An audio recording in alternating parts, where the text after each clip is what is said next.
ایک دن حضور صلی اللہ علیہ وآلہ وسلم خانہ کعبہ میں نماز پڑھ رہے تھے تو وہاں موجود مسلمانوں کے دشمن کفار مکہ میں سے ایک کم بخت عقبہ بن ابی معیط وہاں اونٹ کی اوجڑی لے آیا۔ جیسے ہی آپ صلی اللہ علیہ وآلہ وسلم سجدے میں گئے تو بدبخت عقبہ بن ابی معیط نے وہ اوجڑی آپ صلی اللہ علیہ وآلہ وسلم پر ڈال دی، جس سے آپ صلی اللہ علیہ وآلہ وسلم کا سجدے سے اٹھنا مشکل ہو گیا۔ یہ حالت دیکھ کر وہاں موجود کفار مکہ شیطانی اور نحوست پر ایک کہکے لگانے لگے۔ ان کہکوں اور ان غلیظ کفار میں سے شیرنی کی طرح دھاڑتی ہوئیں کم سن حضرت فاطمہ رضی اللہ تعالی عنہا وہاں تشریف لائیں۔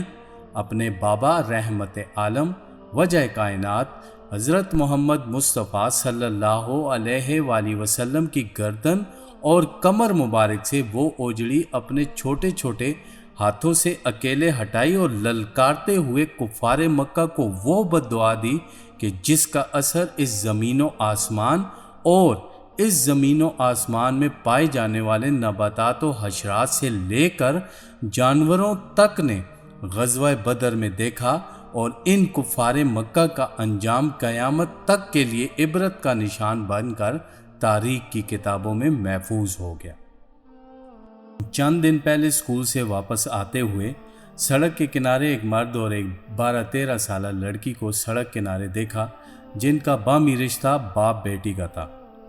باپ سڑک کنارے لیٹا ہوا تھا اور یہ 12-13 سالہ لڑکی کبھی باپ کو پانی پلاتی تو کبھی موبائل پر نمبر ڈائل کر کے کان سے لگاتی اور بار بار اپنے دوپٹے سے والد کو گرمی کی شدت و حدت سے بچانے کے لیے ہوا دیتی۔ حالات کی سنگینی کو دیکھتے ہوئے ہم لوگ وہاں رکے تو معلوم ہوا کہ باپ اپنی بیٹی کو اسکول سے لا رہا تھا تو اسے پیٹ میں شدید درد محسوس ہوا، جس کی وجہ سے وہ وہاں ہی موٹر سائیکل روک کر لیٹ گیا اور موبائل بیٹی کو دے کر کہا کہ بھائی کو بلا لو۔ بیٹی چونکہ بے یار و مددگار تھی تو وہ کبھی باپ کو پانی پلاتی تو کبھی باپ کو اپنے دوپٹے سے ہوا دیتی،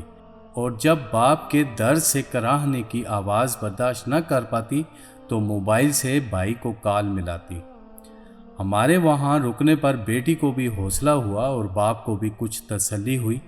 خیر، ریسکیو 1122 کے آنے تک ہم سے جو ابتدائی طبی امداد ہو سکتی تھی وہ ہم نے دی، اور اس مرد کو ریسکیو 1122 کے حوالے کر کے اپنے گھر کی طرف چل پڑے۔ لیکن اس سارے واقعہ میں ایک چیز جو میں نے مشاہدہ کی وہ اس 12-13 سالہ لڑکی کی بہادری تھی۔ ہمارے پہنچنے سے پہلے وہ اکیلی اپنے والد کو طبی امداد دے رہی تھی، حالانکہ اس عمر میں اتنا علم کہاں ہوتا ہے کہ اس ایمرجنسی کی حالت میں کیا کرنا چاہیے، مگر اس کے باوجود بھی اس سے جو ہو سکا وہ بہادری اور دلیری سے کرتی رہی، اور ایک آنسو کا قطرہ بھی اس کی آنکھوں سے نہ چھلکا۔ مگر جیسے ہی ہمارے وہاں رکنے اور اس کے بھائی کے آنے کی دیر تھی وہ رو پڑی۔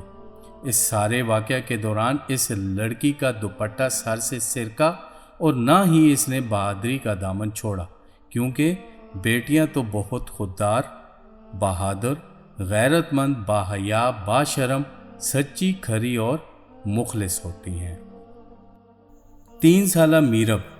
میری بھانجی، جو مجھ سے اتنی زیادہ مانوس ہے کہ اس کا کھانا پینا اٹھنا بیٹھنا میرے ساتھ ہی ہوتا ہے، اور یہ مانوسیت اس حد تک ہے کہ مجھے اس سے انس و محبت بھی بہت ہے، یا شاید بھانجیاں اپنی بیٹیوں کی طرح ہوتی ہیں، اور بیٹیوں سے محبت کی ریت تو میرے آقا و مولا حضرت محمد صلی اللہ علیہ وآلہ وسلم ایسی ڈال گئے ہیں کہ باپ بیٹی کی محبت کو دوام دے گئے ہیں۔ خیر، ویسے تو میرب زیادہ تر میرے پاس ہی ہوتی ہے کہ میں پینٹنگ کر رہا ہوں تو ساتھ اس نے بھی پینٹنگ کرنی ہے، میں خطاطی کر رہا ہوں تو یہ قلم پکڑ کر کاغذ پر سیاہی سے الٹی سیدھی لائنیں لگانا شروع کر دیتی ہے، اور اگر میں لیپ ٹاپ پر کام کر رہا ہوں تو یہ کبھی ہیڈ فون اتار کر خود لگا لیتی ہے تو کبھی میری گود میں بیٹھ کر میرے کام کو بند کروا کر اپنی مرضی کے کارٹون لگوا کر اسے دیکھنا شروع ہو جاتی ہے۔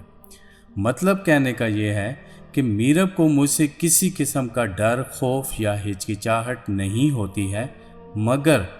مگر جب اس کا دودھ ختم ہوتا ہے اور وہ مجھے جب دودھ کا کہنے آتی ہے تو شرم و حیا اور خودداری اس کی آنکھوں اور باڈی لینگویج سے چھلک رہی ہوتی ہے۔ ویسے تو وہ میرے کمرے میں بلا روک ٹوک آتی ہے، بلکہ یوں کہنا چاہیے کہ دھڑلے سے آتی ہے کہ اس کو روکنے کی ہمت بھی کسی کی نہیں ہوتی ہے، مگر جب اس کا دودھ ختم ہوتا ہے تو وہ دروازے پر کھڑی ہو جاتی ہے، مجھے آواز دیتی ہے، اور جب میں اس کی طرف دیکھتا ہوں تو نظریں نیچی کر کے شرماتے ہوئے باحیا اور غیرت مندانہ انداز میں مجھے کہتی ہے، پیسے دو، دودھ ختم ہو گیا ہے، میں دکان سے بس دودھ ہی لوں گی۔ میں اس کی یہ ادا دیکھتا ہوں تو مجھے احساس ہوتا ہے کہ سچ میں بیٹیاں تو بہت خوددار، بہادر، غیرت مند، باحیا، باشرم، سچی، کھری اور مخلص ہوتی ہیں، جن کی ان خصوصیات کی وجہ سے باپ کا سینہ تن جاتا ہے، اس کی خوشی آنکھوں سے چھلکتی ہے، اس کی بیٹی سے ملنے کی تڑپ صبح کام کے لیے گھر سے نکلتے ہی شروع ہو جاتی ہے، اور جب کام سے واپس آتا ہے تو یہ تڑپ تب ختم ہوتی ہے۔ یہ بیٹی سے مل کر وہ سکون پاتا ہے کہ اس کی دن بھر کی ساری تھکاوٹ دور ہو جاتی ہے۔ باپ بہادر ہی بیٹیوں کی وجہ سے ہوتا ہے، گھر میں رحمت و برکت بھی وہ بیٹیوں کی وجہ سے پاتا ہے۔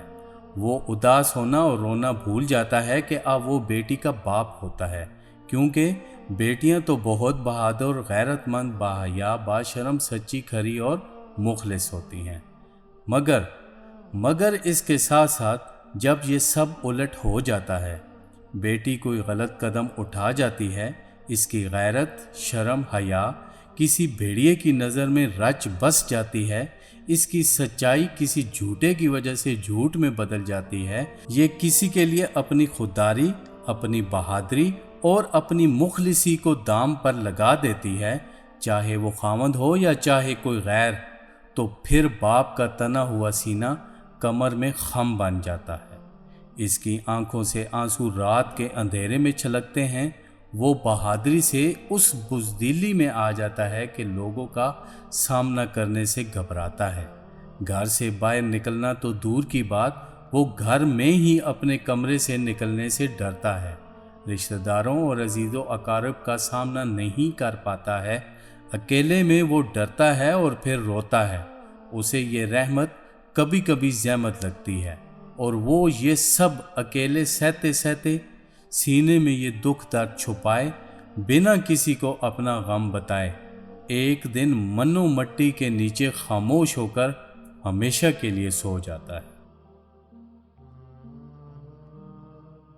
بیٹیوں، اپنا آپ پہچانو، اپنی اہمیت کو پہچانو، اپنی خودداری، بہادری، شرم، حیا، خودی، سچائی، مخلصی اور غیرت کو کسی ایرے غیرے پر قربان مت کرو، کیونکہ بیٹیاں تو بہت خوددار، بہادر، غیرت مند، باحیا، باشرم، سچی، کھری اور مخلص ہوتی ہیں۔